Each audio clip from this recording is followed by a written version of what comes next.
saya sih bangga ya ngelihat film dari Joko Anwar yang Sri Asih itu. Apalagi pemeran utamanya cewek, Pevita Pierce juga yang good looking. Pastinya bangga. Oh udah, dan itu filmnya seru banget dikarenakan di luar banget ekspektasi aku sih ya. Biasanya kan kalau sekarang tuh lagi hits-hits banget sama film-film yang horor, yang lebih ke cinta-cintaan atau gimana ya. Kalau sekarang ini dengan tayangnya Sri Asih itu buat aku bener-bener speechless dengan hasilnya, apalagi peran utamanya Pevita Pierce. Disinilah ada sebuah profesi di balik layar yang terbilang sangat penting namun tak pernah tampak di permukaan. Mereka adalah pemeran pengganti atau biasa disebut stuntman. Tapi rupanya tak hanya dilakukan oleh laki-laki saja. Pekerjaan menantang menjadi pemeran pengganti rupanya juga banyak digeluti oleh kaum perempuan. Salah satunya adalah Sri Laksmi Devi yang rela menekuni pekerjaan ekstrim sebagai stunt woman selama lebih dari 20 tahun. Sebuah profesi yang benar-benar tak pernah dibayangkan sebelumnya oleh Sri Laksmi. Perempuan berusia 43 tahun ini harus menjalani hari-harinya dengan menantang bahaya dan maut. Kalau dibilang bahaya, setiap pekerjaan pasti ada bahayanya. Resiko beresiko. Resiko namanya kalau di stunt itu paling ringan itu memar-memar, keberet gitu. Karena namanya medan lapangan kan kanan kiri kadang ada tonggak-tonggak kayu atau apa itu kan ada besi atau apa. Ya kita harus safety sendiri ya. Sudah tak terhitung lagi, Sri mengalami cedera dan kecelakaan saat melakoni perannya sebagai seorang stunt woman. Mulai dari memar di sekujur tubuh, luka sayatan, bahkan hingga patah tulang serius yang membuat Sri tak bisa bergerak dan nyaris mengalami lumpuh seumur hidup. Sempat itu adegan kita dari Jakarta ke Bandar Lampung tabrak mobil sampai tempurung geser itu. Kalau lihat sebagai seorang perempuan kayak aduh ngeri banget adegan kayak gitu sih. Itu kasihan ya, karena kan itu emang udah bagian dari ininya dia ya, udah bagian dari kerjaannya dia ya menurutku ya udah profesional aja dia kayak gitu. Ya kasihan sih ya pastinya, karena kan harus ya yang namanya stuntman kan pasti ada part-part di mana iya kan, ada resikonya dia.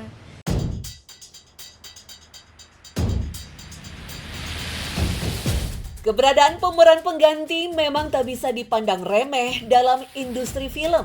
Demi menjaga keselamatan aktor utama, stuntman atau stuntwoman harus melakoni adegan berbahaya yang ditulis di dalam naskah. Sebut saja adegan dipukul, ditendang, melompat dari ketinggian, ditabrak kendaraan, bahkan sampai adegan dibakar. Karena kalau seorang bintang utama mengalami kecelakaan, misalnya kesleo atau gimana, maka terpaksa syuting film dihentikan untuk waktu yang tidak sebentar. Oleh sebab itu, dimanapun di dunia film, ya baik di Hollywood, di Hong Kong, ataupun di Indonesia, dibutuhkan stunt woman untuk menggantikan pemeran pada saat melakukan adegan berbahaya.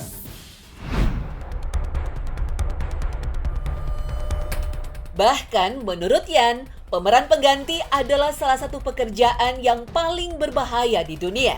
Karena resiko seorang pemeran pengganti bukan hanya cedera saja, bahkan nyawa bisa menjadi taruhannya.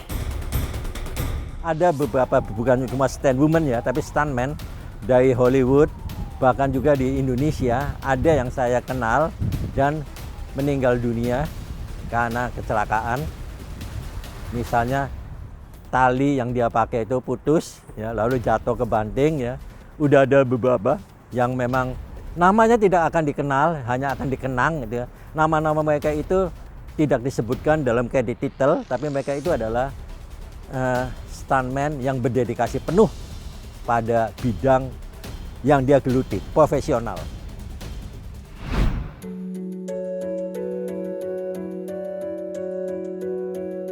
Rasa pahit itulah yang selama ini terpaksa harus ditelan mentah-mentah oleh Sri Laksmi. Bahkan ketika dulu ia mengalami kecelakaan parah, tak ada asuransi yang menanggung biaya pengobatannya. Dia harus mengandalkan dirinya sendiri untuk mencari nafkah dan obat untuk kesembuhannya. 2 minggu saya ngesot, saya nggak bisa kerja. sempat retak tulang belakang 6 bulan nggak bisa kerja. Itu otomatis kan tetap kita harus biaya hidup, tetap jalan. Terus kita waktu itu anak masih kecil juga, kepikiran dari situ kita sampai nyoba bikin makanan kecil-kecil buat nitip di warung. Otomatis kita kerja kan nggak bisa mas, namanya retak tulang belakang gitu kan, kita harus istirahat total. Jadi saya punya langganan patah tulang itu buat urut patah tulang itu Pak Haji Pepeng, itu deket rumah juga.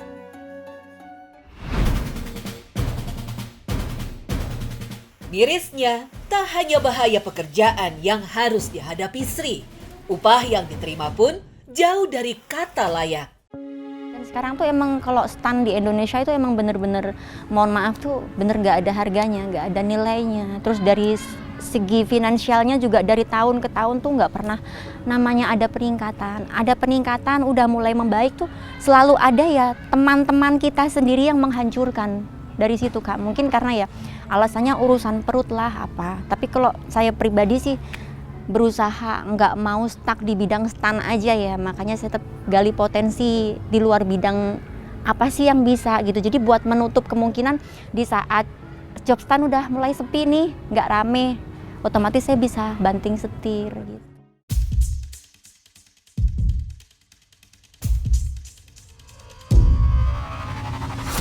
Sri yang tak pernah memberitahu orang tua tentang pekerjaannya, sampai kini masih aktif menerima tawaran pekerjaan sebagai pemeran pengganti. Sebuah pilihan yang harus diambil Sri untuk bertahan hidup. Saya dilema sekali, ada rasa syukurnya juga ada, tapi kalau kita kembalikan, kalau kita tolak rezeki, namanya semua rezeki kan datangnya dari Allah ya Kak. Saya bersyukur misalnya di saat nggak ada stan, saya masih ada pemasukan dari bidang lain gitu. Tapi tetap, meskipun dalam hati tuh sebenarnya berontak, sampai detik seusia sekarang pun masih ditawarin job stan, Mbak ada job nih buat adegan tabrak mobil, kadang-kadang gitu. Kok masih dipercaya di sini? Terkadang meskipun batin berontak itu ya mau nggak mau karena kebutuhan ya. Bagi Sri Latsmi, bekerja menjadi seorang stunt woman memang bukanlah cita-citanya. Namun perempuan asal Jawa Timur ini sudah sangat bersyukur dengan apa yang diperolehnya selama ini. Setidaknya, Sri masih bisa bertahan hidup dari hasil jerih payahnya selama ini. Meskipun terkadang suara-suara sumbang di luar masih kerap membuat mentalnya turun dan tak sanggup menahan air matanya. Dipandang sebelah mata mas, bilangnya gini, katanya kerja di film tapi nggak pernah nongol di TV, selalu bilang gitu. Tapi kalau misalnya pas ada kebetulan, ada peran atau apa, mereka ngomongnya baik-baik gitu. Ya kalau pengen tahu kerjaan saya datang aja Bu ke tempat lokasi, kan dulu ke lokasi Jambore dekat gitu. Ngelihat saya digantung-gantung terbang-terbang tuh baru pada ngelus dada gitu, ya Allah Mbak itu kerjanya ternyata begitu. Iya Bu, yang kesorot mah orang lain, saya menerima babak belurnya aja. Apresiasi setinggi-tingginya bagi para pemeran pengganti film laga di Indonesia.